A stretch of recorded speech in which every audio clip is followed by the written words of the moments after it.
Hey, what's good, gents? In Quantum Era, back with you. Just wanted to take this wonderful opportunity to drop these gems tonight in regards to a wonderful collection of timepieces that I've amassed over the past 15 or so odd years. I can't remember exactly how many, doesn't matter. But I wanted to take this opportunity to showcase these pieces specifically for all of my men out there who are looking to become an advanced man, get on the journey to joining the League of Distinguished Gentlemen experience, taking heed and taking part of something that's going to be great. It's going to be monumental, going to be groundbreaking. This is going to be something that we're building right now. This community is going to be out of this world, okay? So if you're not a member of the lodge or if you have not joined the Advanced Man movement, you need to get in on that ASAP. Hit my email. We'll take good care of you. We will bring you in, usher you in, and we will start reconstructing you from the ground up, from the inside out. That's how we do it. But in the meantime, I want you to check out this video. Do me a favor, like, share, and subscribe to the content. Get in it. Let's go.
All right, good people. So gents, what we have here is a wonderful collection of watches I've had the opportunity to hold on to and to showcase here for the purposes of displaying exactly what it means for an advanced man to possess such a cadre of timepieces, okay? As you can see, they come in all shapes, sizes, and colors. The chains, the straps, the bracelets on them, all the good stuff. They all come equipped with wonderful storylines for pretty much each of them. They all carry a story, to be totally honest with you. Different manufacturers, different brands, whether they're quartz or whether they operate by perpetual movement. All in all, they all work great. They're all very, very, very lovely pieces. Now, I want to say this before we get into actually going through some of these pieces to take a look at exactly what they mean, what they are, the history, some of the manufacturer details, things like that. A little story to tell about a lot of these, as a matter of fact. So this is pretty much I want to say a 10-year collection, okay? At least 10 years I've had all these. Some of these are even longer than that. I think this one is about 12 years. This is my oldest piece, I believe, in the case. If I can, yeah, this one is like 12 or 13 years old. Probably a little bit older than that, maybe 14. Was this 2026? I don't know. It's somewhere close to 12 to 14 years old. Off the top of my head, I can't recall. But we'll get into all of that here in a quick moment. So basically, let me just say this before I get into the fine details of all of these pieces. They all actually, like I said, share a story. They have a kindred type of affectionate towards myself and all of the others, because they're like brothers. They were all, around different points of time. You have older brothers and baby brothers, and they all very, very tight knit family. They all have their own P's and Q's and things about them that make them special versus the others. So there's a very, very strong kinship or kindred spirit towards all of these when it comes to me and towards each of these singularly and as a collective, okay? First thing I want to say is throughout your course of collecting pieces, whether it be different types of haberdashery, in this particular instance, a timepiece has always held a certain aspirational affection towards the owner of the piece as far as who's looking at it and himself. It forms a bond. Timepieces are an instant conversation starter. Doesn't matter where you go, any place in the world, a guy or a business associate, lady, whoever, they'll see the timepiece, they'll make a comment about it, and you instantly are transported to a time where you actually did purchase that piece or acquire that piece for whatever reason, and you're able to go through different parts of your life to where you can describe what the watch means to you, and people can see it in your eyes.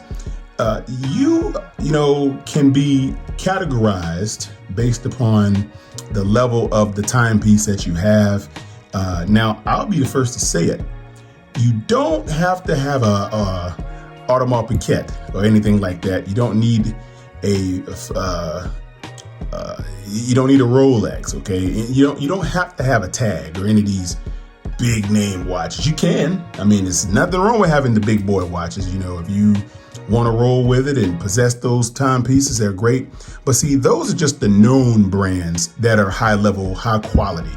There are a lot of other brands out there that are extremely high quality that you never even heard of because they don't have the name recognition, or I would say the notoriety or the market share that some of the higher brands would actually have, like your Breitlands and all those. Those are common for the course, household commodities, household name brands or whatever have you. They're known all over the place. So you're not going to sneak up on anyone when you wear an Audemars Piguet or some type of Patek or something like that. You're going to be known when they see you come in with any of the, I don't know, there's so many different pieces out there. You guys get the drift.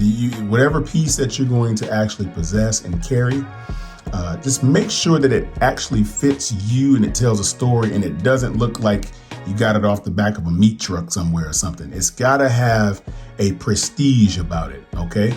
If you're rocking a all diamond out Cartier or something like that, it's going to tell a specific story, although those watches can be magnets for a lot of trouble if you're not very careful. So you don't want to portray that level of prominence, but you want to portray a level of prominence with a lot of class, okay? I have my own personal feelings towards the diamond out pieces or with the diamond bezels. Some of them are good, a lot of them are not. As you can see, I have this JBW right here that has diamond crystals in the bezel. It does something cool. I'm going to show it to you in a minute. But let's just talk about what watches mean, okay, for the advanced man.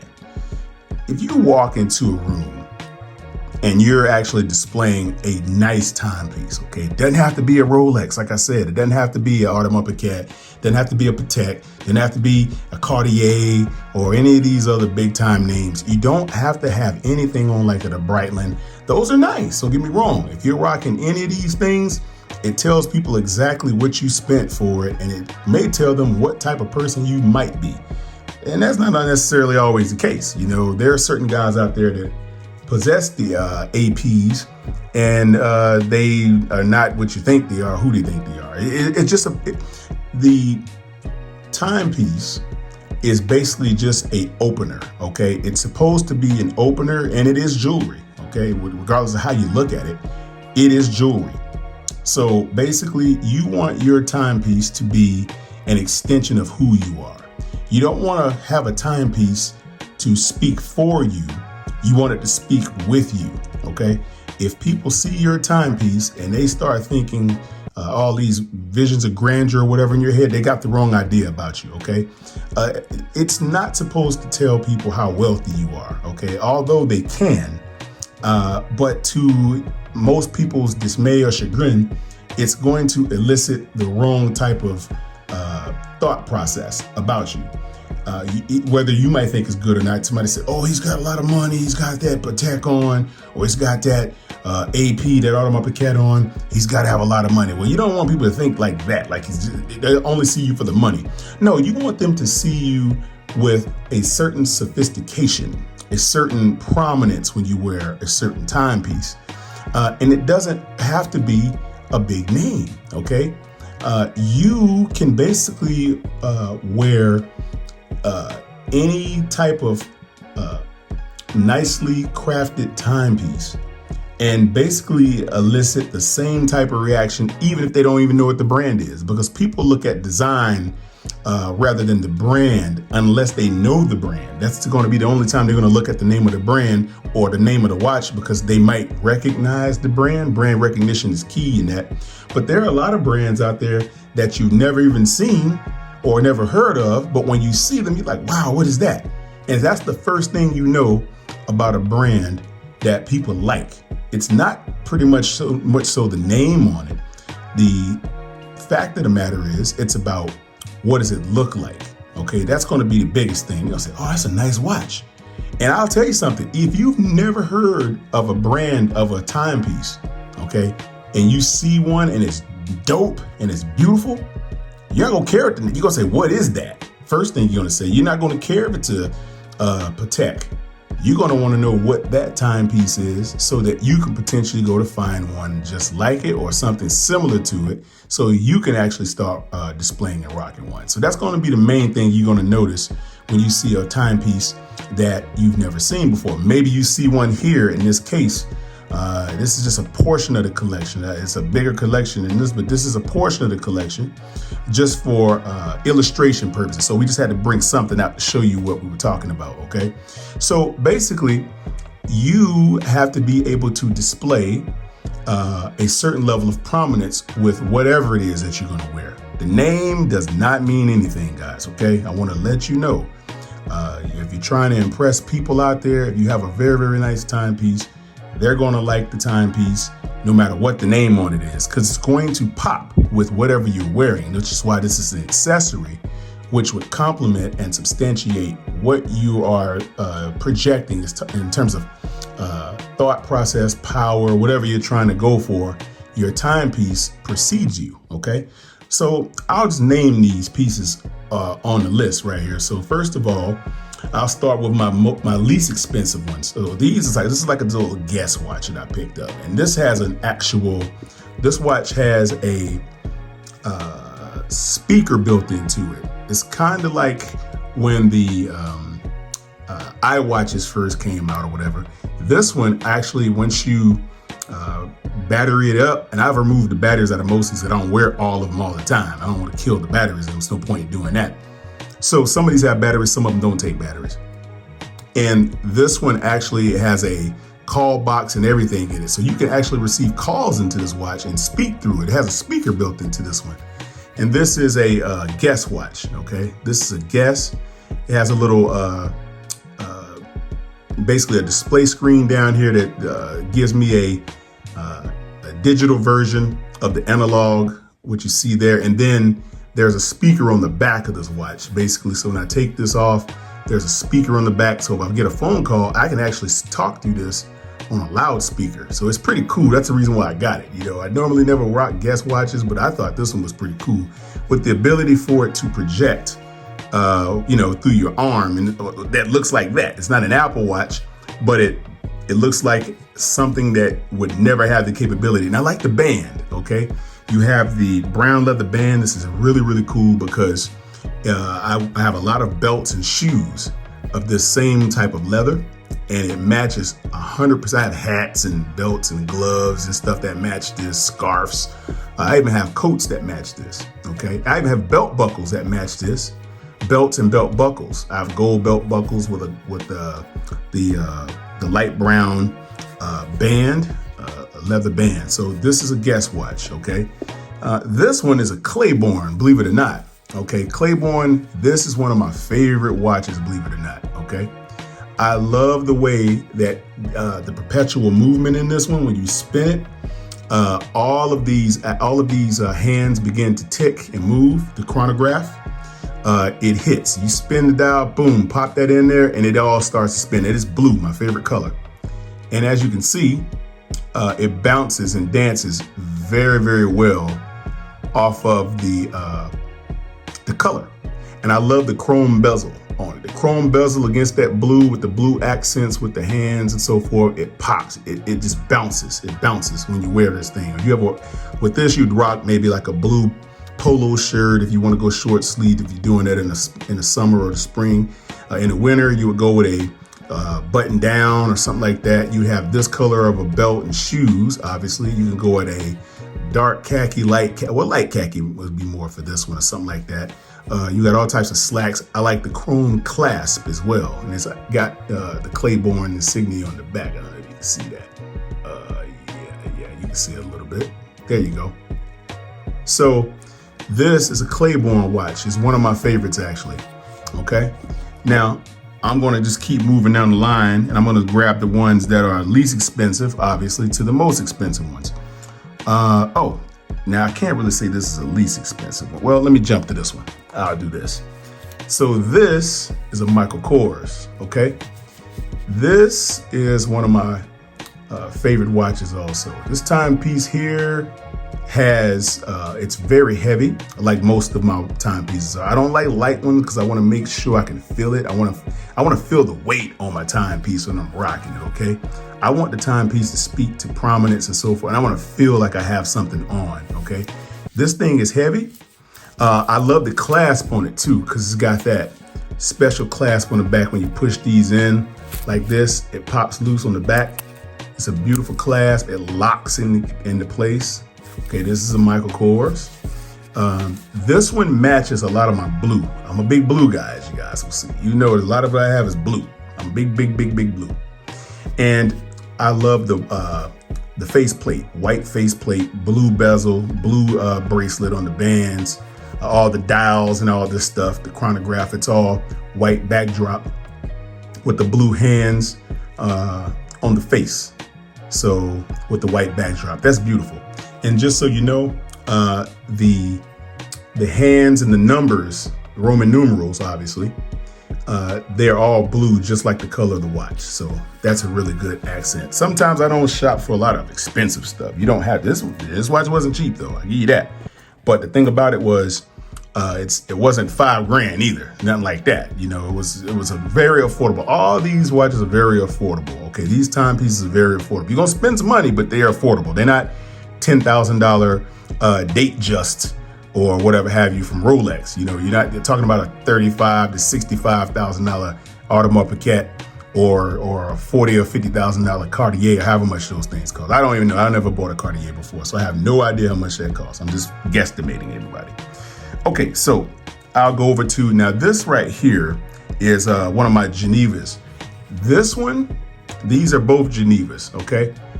These are some of the best quality made quartz watches that they have out there, in my opinion, okay? This one I wear a lot because I wear a lot of brown, okay? I have a lot of brown shoes, a lot of brown belts, a lot of brown hats, a lot of brown accessories. The clasp, as you can see, the Geneva, it is chrome, just like the outer part of the casing on this watch, okay? But there's a brushed gold bezel on this bad boy, okay? This is a very nice one too. And you can see now all of these pieces are hardened. They're not, they're hard on your fingers when you have to tighten them and turn it and spin it and stuff like that. They're very, very hard. And I like the adjustment straps. These things are bolts. I mean, look at the quality of the leather on here. It's stitched. You see this? This is some cheaply made piece of junk. This is stitched leather all the way around to the back. Okay, it's very well stitched. As you can see, all of my stuff is pretty much really good condition, okay? And like I say, this is a 15-year-old part of the collection right here. These things are 15 years old. A lot of these I've had for a long time. And it's a collection. And when your timepiece ages very well, you get to see what it's made of. You see what I'm saying? So that is that one. Okay, so I'll move on. Let me just grab now. This is probably my favorite watch. Now this is a sapphire stones around this, and it's also a Geneva, okay? This one I got on a birthday. This is probably my oldest watch. I got this one, I wanna say around 2009 or somewhere around in there, 2010, or it's been a while. It's been a long time. Now, this watch is made of pure tungsten, It is heavy. It's the heaviest timepiece in here outside of this one right here, the Citizen. Okay. I'm sorry, the Bulova. I take that back. Yeah, Citizen's over here. But anyway, this Geneva is so heavy. Okay. This watch, oh man, look at the case on this bad boy. This is a Geneva. You can see it. It is etched in beautiful stone engravement. The stones are blue sapphires. Those are actual blue sapphires in the bezel. Okay. As you can see, the hands analog with the chronograph, all that stuff is blue accent, and it has a sapphire blue dial on it as well. You see that? And these are functional hands, the buttons that actually power all of the chronographs and all that good stuff in there. It makes everything move. And this is a very hard, and the whole bracelet, everything is tungsten. It's a full tungsten watch. Everything is tungsten. It is the heaviest one in here, with the exception of this Bulova right here. Heavy, has some weight to it, okay? I believe in these types of watches because they're made to last, okay? They're tough, they're strong. This thing, you can't even scratch because it's tungsten, all right? And tungsten is a very, very hardened material. It is beautiful. You can polish that stuff. Tungsten gets polished. My fingerprints are all in it right now, so I apologize. But you get the picture, right? My tungsten piece is I have a matching bracelet for my right arm also with this. I thought I had it in, I usually kept it in here, but it would be sticking out. But you get the point. I have a matching bracelet made just like this, made of the same material, tungsten, and it is extremely heavy, okay? Tungsten pieces are by far my favorite pieces because of how they're made. You can see I like to pull the dial out because I don't like them to be sitting inside of the thing, so I'll pull them out. All right, so that's that one. I'll move over to right here, which is my favorite every day, my EDC Citizen, okay? This is my EDC. I rock this Citizen a lot, okay? It's held up for 6 or 7 years now, so it is still kicking. It's a beautiful piece. I wear this more than all of them because it pretty much goes with everything, you know, the gold or either this Movado. But they're all going to actually move pretty much in similar fashion. They're going to age very well. I don't bang them and beat them up. As you can see, gold hands, the chronograph all like a cream colored backdrop. Everything is solid. This is a very, very, and it's got some weight to it as well. This is my favorite Citizen, okay? And so this one rocks the hands of time. I wear this one almost every other day if I'm not wearing anything. Let's go up here to the top. This is my Movado, okay? This one is, of course, gold. And I love the way they do this, the dial. It's just one dial plate. Looks like a cymbal from a drum set. That's what I like of this. It has that little symbol like a drum set back plate. And then you have this is the little design that Movado likes to use. I don't know what it stands for, whatever have you, but I do like it. I love how it dances. It jumps off of the arm when you're wearing it. And the band, of course, is a suede band. Okay, it's of course got a gold clasp as well with suede underhooks and all that good stuff for it. Band tabs. And you can see here, it's all real suede all the way under. So if this gets wet, this all just turns wet. You have to wait till it dries. It's annoying. If you wash your hands and you really got to move your watch up your arm so the under part doesn't get wet. If it does, all this is just annoying until it dries. It just chafes on you. But that's wet. That's wet suede for you. That's how that works. But this is a Movado. Okay. All right. So we're gonna move to this piece. Now this is a custom piece. I had a company that wanted me to represent them at one time and they gave me a custom piece. Okay, this is going to be a Vincetto. Okay, this is a company, an Italian company. It's a custom watch, custom timepiece. This is what I'm talking about. Pieces like this, they don't make these in the stores. This is a custom piece. The Vincero was one that I had. They came to me and said, hey, we want you to rock it. And then if you're looking at that little part down there, that's not a flaw or any type of inclusion. No, that is actually part of the stone. So it's like a marble stone slab background in the back is what you're looking at. It's got marble in there. So this is just right here under the quartz. It's a piece of marble under there, and that's one of the accents in the marble. It's like a marble countertop or a granite countertop. You're looking at that. That's just a part of the marble / granite behind the Vincero timepiece. You can see it's all Roman numerals. It's a chrome hands on there. It's all quartz movement in this one. This is a quartz movement as well.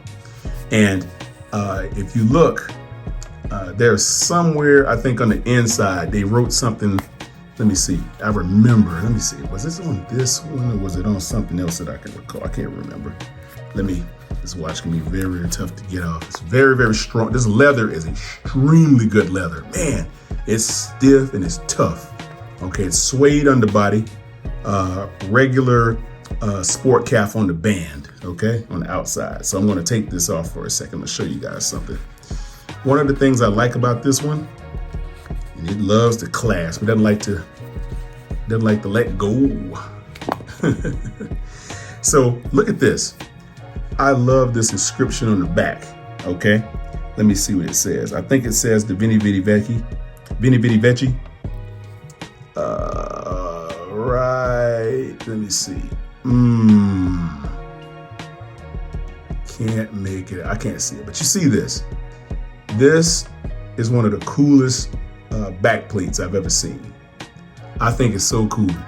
I love how they produced that. They etched that in there, machined it or whatever have you with a laser cut or however they produced that little thing.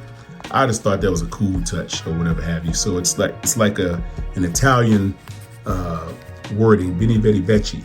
Veni Vidi Vici? How do you say that? You know, I went, I conquered or whatever have you. So that is what that is on the back of there. Now, let's move on over. What we have here is one of my favorites, okay? This is a Belova, okay? This is a big boy watch. I remember when I first got this one. This one is a little bit younger than this one. This one's I've had 11 years or so, 12 years, right behind when I actually picked this one up right here. It is heavy. It is a behemoth. Look at the case on that bad boy. It is a behemoth, okay?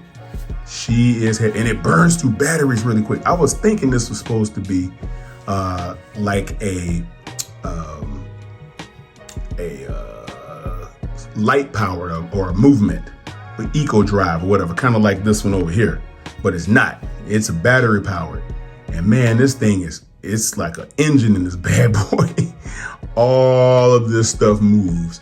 It's almost like one of those skeletonized watches. You can look through the back. It's not skeletonized, but the class, the Belova insignia, as you see right there, everybody's familiar with that. If you know anything about timepieces, you understand. This Belova is very heavy. It's a very, very good timepiece, okay? One of my favorites. It's very heavy, so you can rock this with a suit or something like that if you really want to. You don't have to, but you can. You can rock this with a suit, all right? If you do, just know that it's going to be a little weighted, but it's still going to exude the level of confidence that you're trying to show people that you have when you put on a piece like that. It's a big boy piece. I'm going to tell you right now, it's a big boy piece. Moving right over. Okay, let's go down here. What we have here is going to be the JBW piece. I remember having this one. This is about 7 or 8 years old, somewhere around in there. And this one is one of my favorites also. Now, I want to show you something. This is Swarovski crystals in the inside of this one. On the inside, you see the crystals in there, and then you have the stones on the outside of the bezel as well. So this is one of my favorites. It shines, it glistens, it sparkles, and it has that my favorite color, blue hand in the inside, right?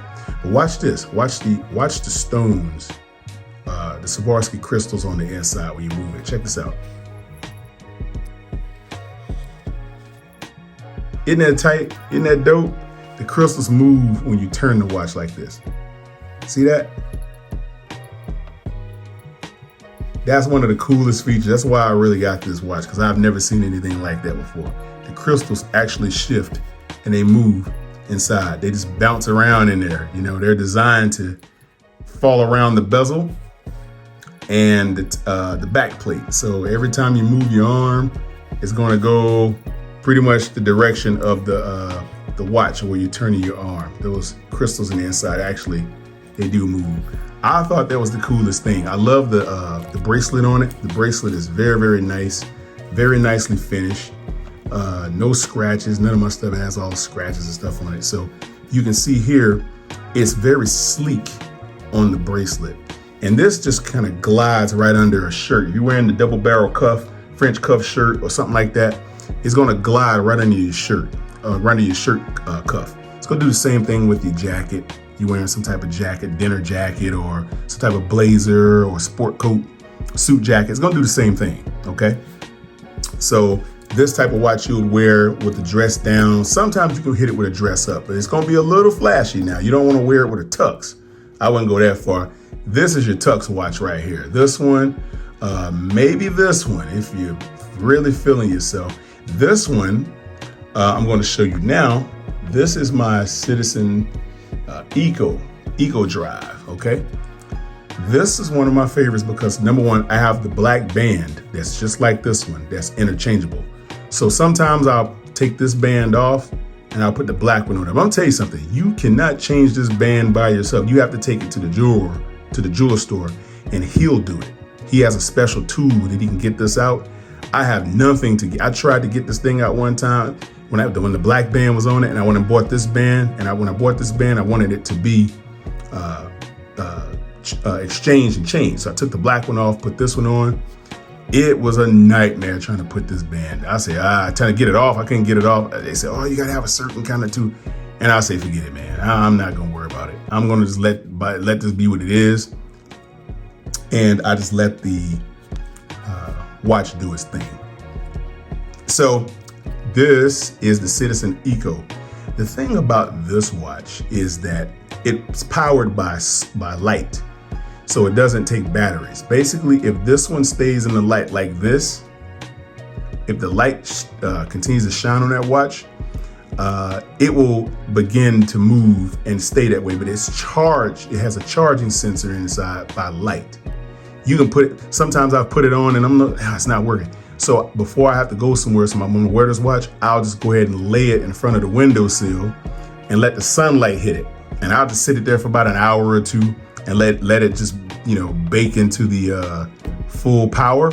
And then when I get it, boom, you start moving with it and there you go, you're good to go. She's rocking and rolling, moving and all the good stuff at that point. So you don't have to do a whole lot to her at that point. She's ready to rock. And she looks beautiful with that band against, I have a belt that has a chrome buckle, and the brown is this color. So I throw that on with my coffee colored Allen Edmonds, my Allen Edmonds brown coffee colored belt, that type of thing with the buckle that matches right, the brush chrome buckle, bam, killing it. Killing the block, okay? That's what I tell everybody, killing the block, all right? Last one I want to throw out so I can get you guys off of here. I've been talking all night. So basically, this is my other Movado, okay? The brother of this bad boy over here. This Movado I rock when I want to be kind of subtle with the way that it looks. I'll throw this Movado on, and the bracelet is like a lot of bracelets. It's polished and brushed in certain spots, and it's stainless, of course, stainless steel. Like most of these are all stainless steel, except for the leather back bands. They speak for themselves. And it's going to be the same thing. I mean, the chronograph does what it does. The hands do what they do. One thing about Movados that I think is pretty cool, they don't have the Roman numeral hands or anything, or just the numbers in there. You just have to understand that they have little ticks. They have a little tick, tick, tick, tick, tick, tick, tick. So you just have to understand what those ticks are. You see the little ticks on the side? You have to understand what number represents that tick. And basically you're going to understand at that point what you got going on. So that's what that's all about, right? So that is the Movado. So this is just a portion of the collection, guys, okay? This just gives you an idea of why timepieces basically project some type of prominence, in a lot of ways power, depending upon what you wear. I don't own a Audemars Piguet or a Cartier or a Rolex anymore. I used to have a Rolex, but I don't anymore. Years ago, I had one. And at the end of the day, I probably will get one at another point in time. But right now, I'm pretty good with the ones that I've amassed over time. And like I said, this is just a portion. I may do a follow-up video at some point with the other ones. But right now, these are good. I have a lot of everyday watches too. Trust me, they're not all here. They're not all here. Timepieces to me represent a man who is on a mission, that understands who he is, what he's about, and he doesn't look at his phone to check the time. He looks at his watch. Okay, it's a big difference between a man that looks at his watch versus who looks at his phone. A man that looks at his phone in today's society, I guess it's more acceptable, but it doesn't portray the imagery of a man who pretty much moves with purpose. A phone time teller, to me, it just, it doesn't instill that confidence. When I see a guy look at his phone to check the time, you walk up to a guy, hey man, you know what time it is? He go in his pocket and pull his phone out. He's like, yeah, it's whatever. I'm like, okay, thanks, man. There's not really much of a conversation I can have with that guy, because everybody has an iPhone or a Samsung or something. So you can't really, it's not a conversation starter. It's not. But if a person walks up to you and you're at the coffee shop or you're at the grocery store or something, and they say, hey, can you tell me what time it is right fast? And you pop your sleeve up like this, and then one of these starts gleaming about right here. And they're like, wow, that's a dope watch, man. And they instantly gonna ask you, hey man, where'd you get that? Da, da, da, da. And it doesn't have to be an AP or a Patek or a Cartier or a Tag Heuer or any of these Breitlands, or it doesn't have to be anything like that. It could be one of these, and I promise you, if it's a watch that someone has never seen before, they're going to admire it. They're going to say, oh, it's a nice watch, man. Da, da, da, da, da, da. And you're going to fall into some type of conversation, even if it's not a Rolex, okay? Rolex, they're nice. All these other watches are nice. It's just going to tell people what tax bracket you're in for the most part when they see it. And sometimes that's good only when you're amongst people that have them, okay?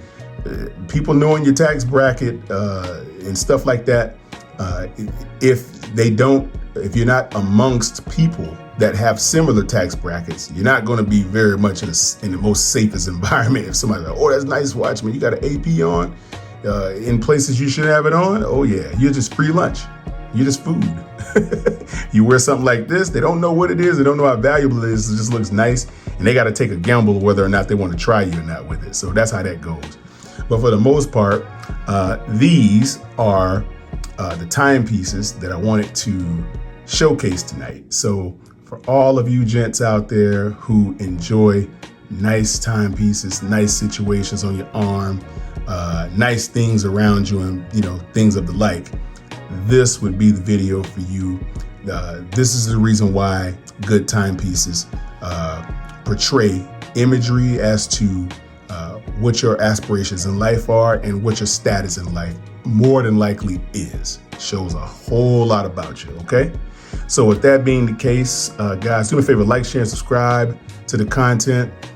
Share this video, get people on this. If you got guys out there that need to know about timepieces, you've seen people wearing weird rubber watches and stuff like that, and you want to get them on something new and you want to start speaking to them, bring them to this video and let them check it out. This is just a little example, guys. Give you something to chew on a little bit, give you an idea of what a prestigious timepiece should look like if you are to acquire one and add it to your current collection or build or start a collection. It's up to you, okay?